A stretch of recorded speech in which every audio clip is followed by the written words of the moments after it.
The child who is the central of education, the centric attraction in education system, that is a child. और child के ऊपर child का study करने के लिए तो हम लोग हेल्प लेते हैं एजुकेशन साइकोलॉजी की, चाइल्ड साइकोलॉजी की, जो हमें हेल्प करता है एज ए टीचर। हम लोग बच्चे को अंडरस्टैंड कर पाते हैं, उसके बाद ही हम लोग आगे बच्चों को कैसा एजुकेशन देंगे, कौन से इफेक्टिव टेक्निक्स हम लोग बच्चों के लिए ऊपर यूज़ कर सकते हैं, उसका सबका नॉलेज हमें मिलता है, वो होता है एजुकेशन साइकोलॉजी के अंदर। तो यहाँ पे देखा जाता है कि the relation between child psychology and education psychology is related to each other. Education psychology and child psychology एक दूसरे को डिपेंड करता है।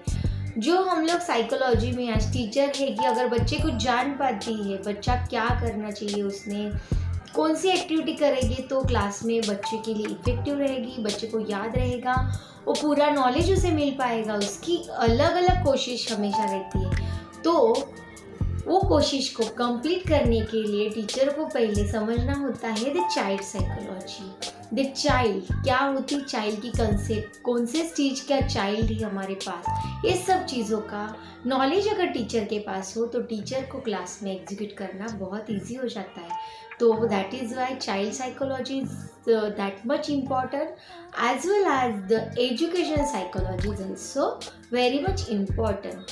तो एजुकेशन है साइकोलॉजी हेल्प करता है टीचर को, जो अलग अलग तरीके, अलग अलग डिफरेंट पर्सनालिटी के बच्चे एक ही क्लास में होते हैं। जैसे फॉर एग्जांपल टीचर के लिए मीन्स क्लास में बच्चों के लिए टीचर एक ही होती है, लेकिन टीचर के पास अलग अलग पर्सनालिटी के अलग अलग बच्चे होते हैं।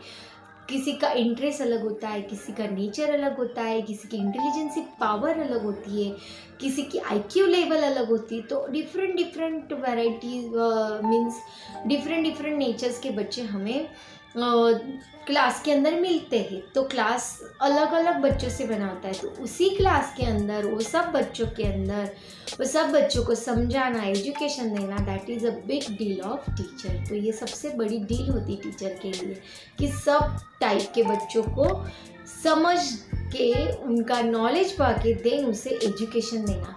तो actually modern education is based upon a psychology. जो भी मॉडर्न एजुकेशन है, एजुकेशन सिस्टम बनती है, अलग अलग किताबें आई, अलग अलग टेक्नोलॉजी आई है, अलग अलग मेथड्स आए, एक्सपेरिमेंटल मेथड्स आए, बहुत सारे एक्टिविटीज़ है।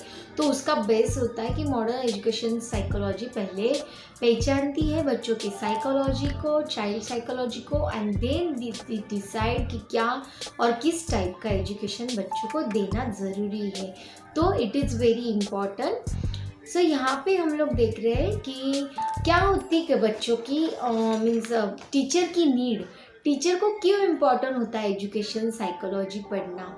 तो आपको एग्जाम में आ सकता है कि the teacher and need of learning psychology. तो टीचर की नीड क्या होती है, क्यों पढ़ना होता है साइकोलॉजी को। तो फर्स्ट होती है कि to fulfil the aim of education.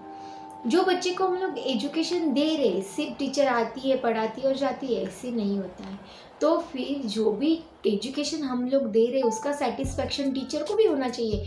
जो भी मैं एजुकेशन दे रही हूँ वो एजुकेशन परफेक्टली बच्चे तक पहुँच रहा है, बच्चा उस चीज़ को समझ पा रहा है, उस लेसन को एग्जीक्यूट अच्छे से वो कर पा रही है।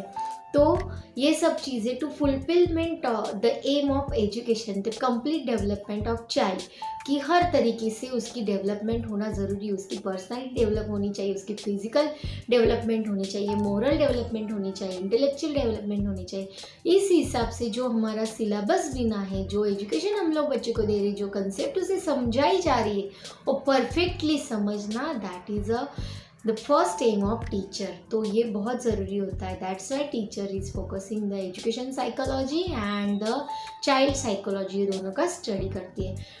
द सेकेंड होता है कि to make the teaching effective.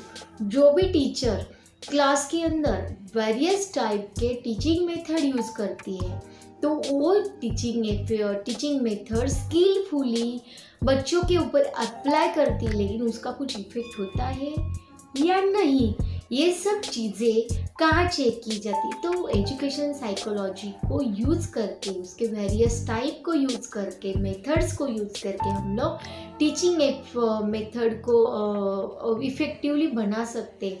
तो there are various method we will learn in next session also.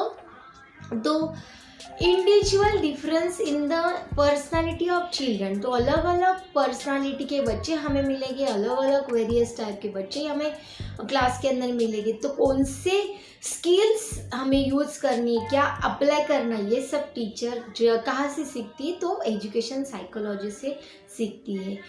And अगर इफेक्टिवली टीचर को भी है, यहाँ पे एक पॉइंट भी आता है कि हम लोग टीचर को पता है कि ये करना है, ये चीज़ें आने वाली, लेकिन सबसे इम्पोर्टेंट होता है कि अगर टीचर कुछ बच्चों को एग्जीक्यूट करना चाहती है, कुछ अगर लेसन ले रही है, तो पहले टीचर को प्रिपेयर होना पड़ता है। Suppose tomorrow I am going to teach about the animals, तो जो भी एनिमल्स है, एखादा चैप्टर है, the caring for animals chapter का नाम है, तो वो चैप्टर अगर हमें पढ़ाना है तो ऐसे नहीं होना चाहिए कि क्लास में जाने के बाद किताब खोले और फिर अरे हाँ इसमें से ऐसे रीड करो, रीड करके बताना है, नॉट दैट। कि पहले टीचर का प्लान पूरा कंप्लीट होना चाहिए। मैं तो रेकमेंड करेगी कि टीचर, ये you are a good teacher, तो हमारा प्लान हमारे साथ 15 डेज पहले प्रायोरी हमारे पास रेडी होना चाहिए कि हम लोग बच्चों को क्या पढ़ाने वाले हैं, क्लास में क्या एग्जीक्यूट करने वाले हैं, क्योंकि हम लोग लाइव करते जो भी चीज़ें क्लास के अंदर जाने के बाद हम लोग उसका एक्सपेरिमेंटल बच्चों के ऊपर करने वाले होते हैं। तो ऐसा ना हो कि क्लास के अंदर जाने के बाद हम लोग सोचे कि क्या पढ़ाना है। तो पहले ही हमें कौन सी एक्टिविटी लेनी है, क्या लेसन प्लान होगा, कितने टाइम, ये टाइम है, उस टाइम में इतनी चीज़ें कवर अप करनी है, इंट्रोडक्शन है, देन एक्सप्लेनेशन है, द ओरल क्वेश्चन से, सम असेसमेंट मेथड से। तो ये सब चीज़ों का स्टडी करके टीचर ने पूरा प्लान बनाना चाहिए और पूरे प्लान के साथ बच्चों के सामने जाए, तो अपना कॉन्फिडेंस भी अच्छा रहता है कि अरे हाँ आई नो कि बच्चे ने अगर इन बिटवीन कुछ क्वेश्चन भी पूछ ले तो हमारे पास हमारे क्वेश्चन का आंसर होता है। अगर हमें in case we are women then, तो समटाइम्स हमारे पास हमारे क्वेश्चन का, उनके क्वेश्चन का आंसर नहीं होता है। Sometime they are asking naughty question also, कुछ होते यूजलेस भी होते या कुछ ऐसे क्वेश्चन होते जिसका कोई आंसर नहीं होता है। But don't give back answer like this कि नहीं मुझे नहीं पता है या ये अपने काम का नहीं है, ये इससे क्या लेना देना है। Don't give take if you don't have any answer, क्योंकि जो बच्चे ने पूछा उस क्वेश्चन का आंसर आपके पास नहीं है, तो जस्ट टेल हिम कि give me some time, I tell you, we will discuss afterwards. लेकिन याद से उस क्वेश्चन का आंसर अपनी तरीके से यूज द स्किल्स, वो स्किल्स यूज करके उसको उस चीज़ का क्वेश्चन का आंसर देना ज़रूरी होता है। तो ये स्किल भी टीचर के पास होनी चाहिए कि प्री प्लान, हमेशा प्लानिंग के साथ वो प्रेजेंट कर रही है अपना लेसन प्लान में, जो भी हमें एग्जीक्यूट करना है क्लास के अंदर, तो जैसे प्री प्लान करके वो चीज़ें देने, तो अपना टीचिंग इफेक्टिवली होता है। द नेक्स्ट पार्ट होता है कि motivation. The motivation is a very important part for everyone. Her women being के पास एक इमोशन नाम का चीज़ होता है कि अरे हाँ कि मैंने कुछ चीज़ अच्छी की है, अगर किसी ने मुझे गुड भी बोला तो मेरा इंस्पिरेशन बढ़ जाता है। तो इंस्पिरेशन बढ़ने से क्या होता है कि हमें और चीज़ों में इंटरेस्ट आ जाता है। अगर हम लोग, अगर बच्चा कोई अच्छी चीज़ कर रहा है तो प्लीज़ मोटिवेट दें कि अपने आप अच्छा किया, उसे साइन दो, सम स्माइलीज दे दो।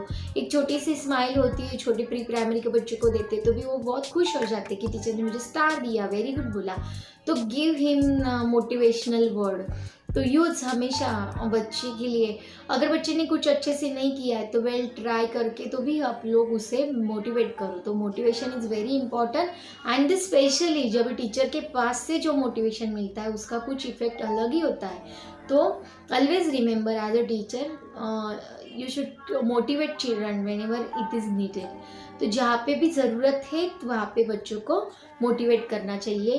क्लास के अंदर प्ले मेथड एजुकेशन की टेक्निक यूज़ करो, जिससे हमें ज़्यादा से ज़्यादा बच्चे इंटरेस्ट लेते और लेसन प्लान एग्जीक्यूट करने में बहुत ज़्यादा हेल्प हो जाती। देन सबसे इम्पॉर्टेंट पार्ट होता है कि understand the child, take some time ऐसे नहीं कि हमारा सेटलमेंट टाइम है, जैसे क्लास जून मंथ में या फिर मार्च मंथ में स्कूल ओपन होती है, तो फिर हमें थोड़ा टाइम देना चाहिए, बच्चों को समझ लेना चाहिए कौन सी टेक्निक से उसे समझ में आ रहा है। Use easiest language to understand children की, बच्चों को समझ में आए ऐसी लैंग्वेज का यूज़ करो, कंफर्टेबल रहो बच्चों के साथ, उसके लेवल के साथ बात करो। ऐसे नहीं होना चाहिए कि बच्चे की हाइट बहुत कम है और हमारी हाइट बहुत ज़्यादा है, तो कम टू हिज हाइट, उसके बच्चे की हाइट से आके मैच करके उसके साथ बात करने की कोशिश करो। ये सब टेक्निक यूज़ करके हम लोग अच्छे से अच्छे इफेक्टिवली टीचिंग्स यूज़ कर सकते। तो ये चीज़ें हमें कहाँ सिखाई जाती है, तो वो होता है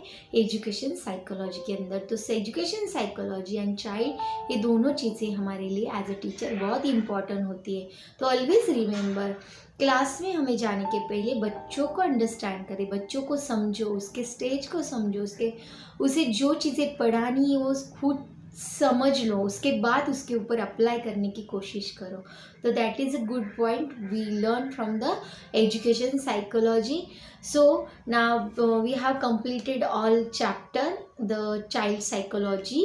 द फर्स्ट चैप्टर है जो ECCED के लिए 100 मार्क्स के लिए आता है, इसके अंदर के क्वेश्चन आंसर आपको मैं नेक्स्ट सेशन में बता रही हूँ। Thank you for watching. अगर आपको ये वीडियो पसंद आ रहा है, यूज़फुल लग रहा है, तो प्लीज़ चैनल को लाइक कीजिए, सब्सक्राइब कीजिए और गुड कमेंट्स मुझे दीजिए। Thank you.